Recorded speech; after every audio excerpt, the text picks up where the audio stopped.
IPhone অনেকের কাছে একটি শখের স্মার্টফোনের নাম। শখ থাকলেও কেনার সাধ্য থাকে না অনেকেরই। বাট আইফোনের নতুন সিরিজগুলো লঞ্চ হওয়ার কারণে পুরাতন সিরিজগুলোর দাম ক্রমশই কমছে। তো আজকে আমরা অ্যাপলের পক্ষ থেকে 2019 সালে রিলিজ হওয়া আইফোন 11 সম্পর্কে জানবো মোবাইলটির কনফিগারেশন, নতুন এবং পুরাতন বর্তমান বাজার মূল্য। সো চলুন শুরু করা যাক আমাদের আজকের ভিডিও।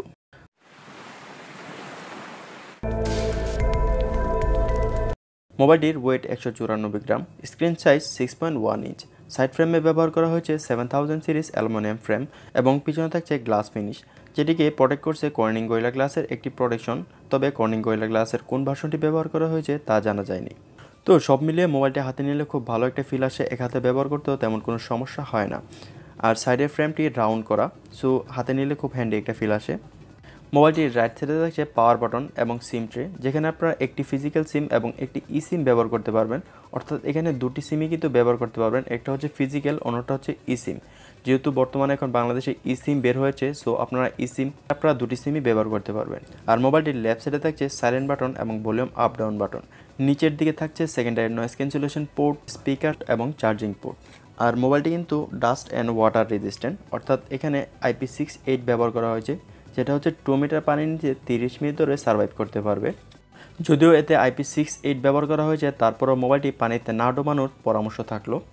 আইফোন 11 আপনারা 6টি কালার গ্রেডিয়েন্টে পাবেন: black, green, yellow, purple, red and white. আমাদের রিভিউ ইউনিটটি পার্পেল কালারে, তো আমার কাছে ব্যক্তিগতভাবে গ্রিন কালারটি বেশি ইন্টারেস্টিং লাগে।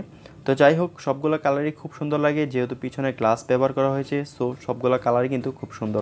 তো চলুন মোবাইলটির ডিসপ্লে সম্পর্কে জেনে নেওয়া যাক। মোবাইলটিতে ডিসপ্লে হিসেবে থাকছে 6.1 inch liquid retina IPS LCD panel, যেটির স্ক্রিন টু বডি রেশিও ছিল 79 এবং PPI 326 ডেন্সিটি।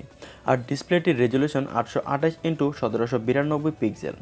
আর ডিসপ্লেটির প্রোটেকশন হিসেবে থাকছে স্ক্র্যাচ রেজিস্ট্যান্ট গ্লাস। আর ডিসপ্লেতে অবশ্যই আপনারা ট্রুটোনের ফিচারটি পেয়ে থাকছেন। আর এই ডিসপ্লেতে আপনারা 120 হার্জের টাচ সেন্সিং পেয়ে যাচ্ছেন, যদিও রিফ্রেশ রেট রেগুলার অর্থাৎ 60 হার্জ। তো ডিসপ্লেটির পারফরমেন্সের কথা যদি বলি, সেক্ষেত্রে ইনডোরে খুব ভালো পারফরমেন্স করছিল, বাট আউটডোরে এর পারফরমেন্স বেশি একটা ভালো লাগেনি আমার কাছে। তো ফুল ব্রাইটনেস ও ডাইরেক্ট সানলাইটে কিন্তু এটা দেখতে আমার একটু সমস্যা হচ্ছিল, তো এটা আমার কাছে একটা নেগেটিভ ইস্যু বলে মনে হয়েছে। তো এদিকে আপনি যখন ফুল ব্রাইটনেস দিয়ে রোদের মধ্যে মোবাইল চালাবেন, তখন দেখবেন মোবাইলটা প্রচুর হিট হয়। তো এটা কিন্তু একটা নেগেটিভ ইস্যু। তো IPS হওয়া সত্ত্বেও কিন্তু এর ডিসপ্লেটি খুবই শার্প ছিল। আর এই ডিসপ্লেটি আরেকটা যে জিনিসটা আমার কাছে খারাপ লেগেছে, সেটা হচ্ছে সাইড বেজেল। এর সাইড বেজেল কিন্তু অনেকটাই বেশি মনে হয়েছে আমার কাছে। মোবাইলটিতে আপনারা পাবেন 4 GB র্যাম এবং স্টোরেজ হিসেবে পাবেন 64 GB, 128 GB অ্যান্ড 256 GB। মোবাইলটিতে ব্যবহার করা হয়েছে অ্যাপেল A13 বায়োনিক চিপসেট, যেটি হচ্ছে 7nm প্লাস আর্কিটেকচারে বিল্ড করে তৈরি করা একটি হেক্সা কোর প্রসেসর। আর জিপিইউ হিসেবে থাকছে অ্যাপেল 4 কোর গ্রাফিক্স। তো এর গেমিং পারফরমেন্সের কথা যদি বলি, সেক্ষেত্রে আপনারা খুব ভালো পরিমাণে এটা গেমিং পারফরমেন্স পাবেন। বাট আপনারা যখন লং টাইম এটা দিয়ে গেমস খেলবেন, তখন আস্তে আস্তে এর পারফরমেন্স অনেকটাই ড্রেন করবে। অর্থাৎ যখন মোবাইলটা হিট হয়ে যাবে, তখন কিন্তু এর ফ্রেম ড্রপ কিংবা ল্যাগ দেখা দিবে গেমসগুলোতে। তো যারা মূলত এই ডিভাইসটা নেবেন, তারা মূলত গেমিংকে উদ্দেশ্য করে এই মোবাইল ফোনটি নেবেন না, কারণ হচ্ছে এর গেমিং পারফরমেন্স যদিও ভালো, তারপরেও কিন্তু এই মোবাইলটা যখন হিট হয় তখন এর পারফরমেন্স ড্রপ করে। আর এখানে আপনারা OS অর্থাৎ অপারেটিং সিস্টেম হিসেবে পাবেন iOS 13, যেটাকে আপডেট করা যাবে 16.4 পর্যন্ত। আর আইফোনের UI সবসময়ের জন্য সেরা, সো আপনারা এখান থেকে একটা বাটার স্মুথ পারফরমেন্স পাবেন। মোবাইলটির পেছনে থাকছে ডুয়াল সেটআপযুক্ত ক্যামেরা, যার মেন সেন্সরটি 12 মেগাপিক্সেলের, যার অ্যাপারচার f1.8, যেটাতে রয়েছে OIS অর্থাৎ অপটিক্যাল ইমেজ স্টেবিলাইজেশন। তো এটা থাকার কারণে কিন্তু আমরা ভিডিওতে খুব ভালো একটা স্টেবিলাইজেশন পাবো এবং নাইট ফটোগ্রাফিতে কিন্তু OISটা কাজ করে থাকে। আর সেকেন্ডারিটি হচ্ছে 12 মেগাপিক্সেলের f2.4 এর একটি আলট্রা ওয়াইড লেন্স।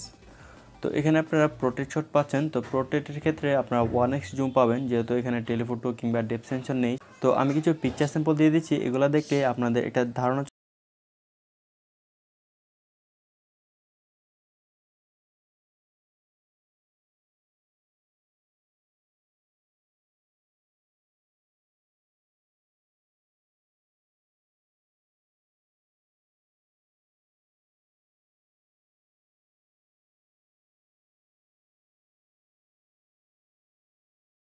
তো আইফোন 11 এর ব্যাক ক্যামেরা দিয়ে আপনারা সর্বোচ্চ ভিডিও শুট করতে পারবেন 4K 60 fps এবং এখানে আপনারা স্টেরিও সাউন্ড রেকর্ডিং করতে পারবেন। আর ভিডিওতে যেহেতু OISটা কাজ করে, সেক্ষেত্রে এর স্টেবিলাইজেশন কিন্তু খুবই ভালো হবে। আর স্লো মোশনের ক্ষেত্রে আপনারা 240 fps পর্যন্ত শ্যুট করতে পারবেন। সেলফিতে থাকছে 12 মেগাপিক্সেলের একটি ক্যামেরা, পাশাপাশি থাকছে একটা ডেপথ সেন্সর, আর সামনের ক্যামেরা দিয়েও আপনারা সর্বোচ্চ 4K 60 fps এ ভিডিও শ্যুট করতে পারবেন। আসসালামু আলাইকুম, এখন আপনারা আমাদেরকে দেখতে পাচ্ছেন আইফোন 11-এর ফ্রন্ট ক্যামেরা দিয়ে ভিডিও হচ্ছে 4K 60 fps এ।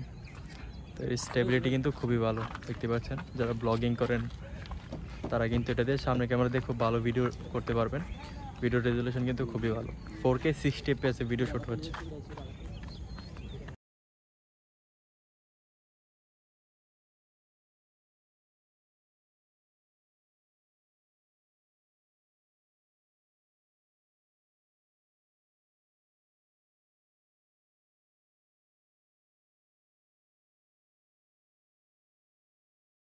হচ্ছে স্টেরিও সাউন্ড সিস্টেম, অর্থাৎ এখানে দুটি স্পিকারে সাউন্ড বের হবে, একটি হচ্ছে নিচের স্পিকার দিয়ে, অন্যটি হচ্ছে ইয়ারপিস, অর্থাৎ আমরা যেটা দিয়ে কথা বলি সেটা দিয়েও কিন্তু সাউন্ড বের হবে। তো সাউন্ড কোয়ালিটি খুব ভালো ছিল, এর বেস খুব ভালো লেগেছে আমার কাছে। তো ওভারঅল এর সাউন্ড কোয়ালিটি খুবই ভালো।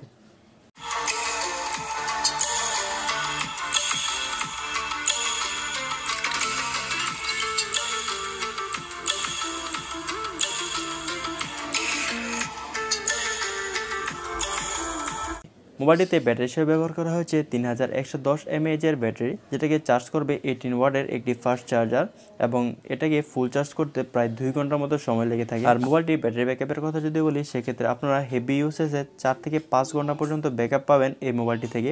আর যদি নর্মাল ইউজ করেন সেক্ষেত্রে একদিনের মতো ব্যাটারি ব্যাকআপ পেয়ে থাকবেন। আর মোবাইলটিতে সিকিউরিটি সিস্টেম হিসেবে ব্যবহার করা হয়েছে ফেস আইডি। তো ফেস আইডি খুব ফাস্ট এবং একুরেট ছিল, বাট মাস্ক পরা অবস্থায় এর ফেস আইডি কাজ করে না। যদি আপনি মাস্ক পরেন সেক্ষেত্রে প্রত্যেকবার মাস্ক খুলে আপনাকে ফেস আইডি দিয়ে তারপরে হচ্ছে আনলক করতে হবে। তো যাই হোক, অন্ধকারের মধ্যেও কিন্তু এর ফেস আইডিটা কাজ করে। সবশেষে থেকে যায় মোবাইলটির প্রাইসিং। তো মোবাইলটি বর্তমানে যদি ইউজড কিনতে চান সেক্ষেত্রে 38 থেকে 45 হাজার টাকার মধ্যে এই মোবাইলটি পাবেন। আইফোনের প্রাইস মূলত ডিপেন্ড করে এর কন্ডিশন এবং ব্যাটারি হেলথের উপর। তো এভারেজে আপনারা 38 হাজার টাকা থেকে শুরু করে 45 হাজার টাকা পর্যন্ত আইফোন 11 পাবেন। তো আমার কাছে যে মোবাইলটা আছে এটার প্রাইস হচ্ছে 40 হাজার টাকা, 128 GB, এবং ব্যাটারি হেলথ হচ্ছে 81%।